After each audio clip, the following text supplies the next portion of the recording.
येणाऱ्यांचे स्वागत करतात ती घराची दारे। आपले घर, बंगला, ऑफिस, फार्म हाऊस यासाठी सुंदर डिझाईन केलेली jumbo French door, safety door आणि तीही 18 गेज GI सेक्शन मटेरियल वापरून आणि 80 मायक्रॉन पावडर कोटिंग केलेली, संपूर्णपणे मेंटेनन्स फ्री।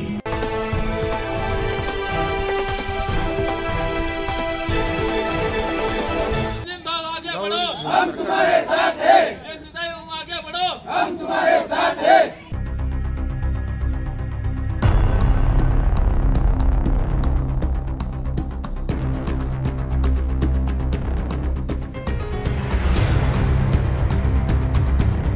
आदिवासी बांधव यांच्या आंदोलनामध्ये जे मोर्चात आदिवासी सामील झाले होते, यामध्ये आमदार नितीन पवार यांचे समर्थक नाराज झाल्याचं पाहायला मिळालं।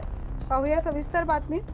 आदिवासी पेसा अंतर्गत पदभरती आणि नियुक्ती करावी या मागणीसाठी आदिवासी बांधव हे आदिवासी भवन येथे संपूर्ण जिल्ह्यातून दाखल झाले। या आंदोलनाचा आज 28वा दिवस होता।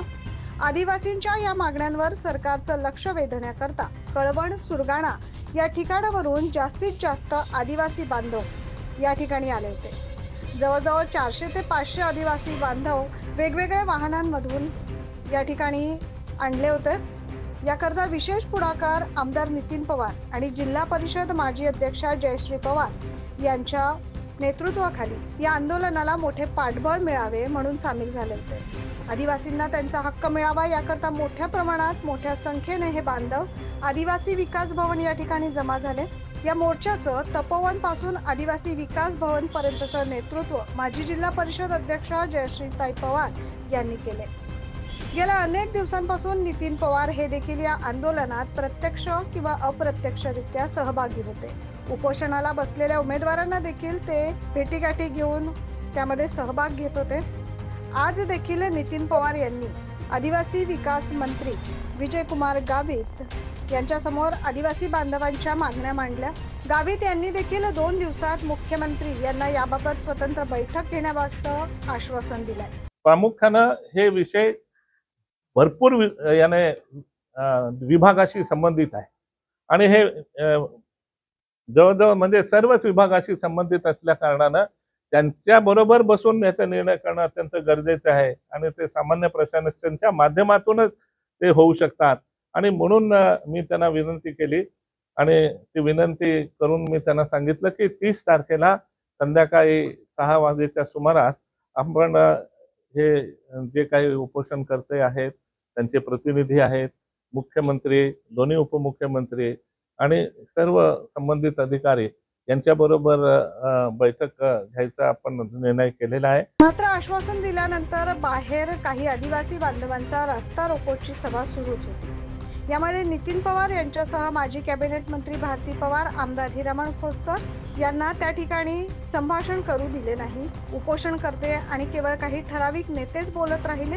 या कारणावरून कळवण, सुरगाणा येथे सहभागी झालेले हजारो आदिवासी बांधव यांनी नाराजी व्यक्त केली।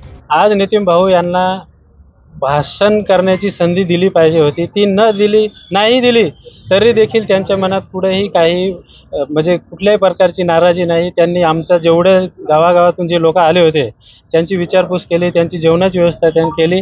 या सगळ्याची विचारपूस करून ते आपापल्या घरी गेले, पण बिलकुल म्हणजे त्यांचे कुठल्याही प्रकारची त्यांच्या बाबतीत नाराजी नाही। परंतु आमची मागणी होती की त्या माणसाला कुठेतरी बोलण्याची संधी दिली पाहिजे होती। आमच्या तालुक्यामध्ये अनेक वर्ष स्वातंत्र्य काळापासून जी कामं झाली नाहीत ती कामं आज आमदार नितीन भाऊ यांच्या माध्यमातून झाली आहेत। ठिकाणी जेव्हा रास्ता रोको झाले, आमचे आंदोलन झाले, त्यावेळेस कोणी झेंडा किंवा कुठल्याही प्रकारचं राजकारण झालं नाही। परंतु आज जेव्हा महाराष्ट्रातील लाखोच्या संख्येने जेव्हा आज आंदोलन नाशिकमध्ये झालं, नाशिकच्या आदिवासी विकास भवनासमोर जेव्हा आंदोलनस्थळी सभा झाली, त्या सभेमध्ये या गोष्टीचा वाटतो की आमच्या कळवण मतदारसंघाचे आमदार नितीन भाऊ पवार यांना व्यासपीठावर बी घेतलं नाही आणि 2 शब्दसुद्धा मनोगत व्यक्त करायला दिलं नाही। या आंदोलनासाठी नितीन भाऊच्या नेतृत्वाखाली आमच्या कळवण तालुक्यात कमीत कमी 200 गाड्या आल्या होत्या आणि सुरगाणा तालुक्यात 200 गाड्या आल्या होत्या। असं असताना सुरुवातीला जर उपोषणकर्ते म्हणतात की हे आंदोलन कोणत्याही झेंड्याखाली नाही, सकल आदिवासी समाजाचे आहे, मग आमच्या आमदार नितीन भाऊ पवारांना या व्यासपीठावर येण्यासाठी का डावला तर आम्हाला खेद वाटतो. हे जे आंदोलन होतं आजचं, त्याच्यासाठी नितीन भाऊ पवार आणि जयश्रीताई यांनी वारंवार प्रत्येक गावात सरपंचाला फोन केलं, प्रत्येक कार्यकर्त्याला फोन केलं, तुम्ही गाड्या भरून आणायचं. त्यांच्या नेतृत्वाखाली साधारणतः कळवण तालुक्यामधनं 150-200 गाड्या आल्या. त्यांच्या सांगण्यानं आम्ही सगळे लोक आलो इथं. आम्ही तिथं गेलो आंदोलनस्थळी, त्या ठिकाणी पाहिलं स्थानिक लोकांचे म्हणजे जे नेते होते त्यांचे फोटो होते, त्यांचेच भाषणे झाले. जे आमचे नितीन भाऊ होते त्यांना कुठंतरी चान्स द्यायला पाहिजे. त्यांच्या सांगण्यावरून आम्ही सगळ्या आंदोलनात सहभाग झालो आणि आम्हाला फार दुःख वाटतं, त्याचा आम्ही निषेध करतो. आज या ठिकाणी नाशिकमध्ये एवढी त्याने कदा कळवण सुरगाणाची जनता आली, त्यांच्यासाठी पेसा भरतीसाठी तरुण पोरांना जे खिचडी वगैरे सगळे त्याने नितीन भाऊने सगळ्यांना त्याने चहा पाणी केला, सगळं दिलं. त्यांना काही त्याने स्टेजवर जागा नाही भेटली तरी एवढे सहकार्य त्यांनी केलं. त्याच्या मोठा या मोर्चेमध्ये सिंहाचा वाटा आहे आणि 100% हे त्याने कदा आहे आपल्याला तरुण पोरासाठी 100% लढा देऊन हे त्याने न्याय देऊ शकेल ही आम्हाला खात्री आहे. मात्र एवढे घडून देखील आमदार नितीन पवार यांनी आपला मोठेपणा दाखवत सर्व आदिवासी बांधवांना खाण्यापिण्याची आणि जाण्या येण्याची व्यवस्था ही विचारणा केल्यामुळे आदिवासी बांधवांच्या चेहऱ्यावर जरा समाधान दिसले आणि नितीन पवार यांचा मोठेपणा आज दिसून आला. Bureau report 9 news.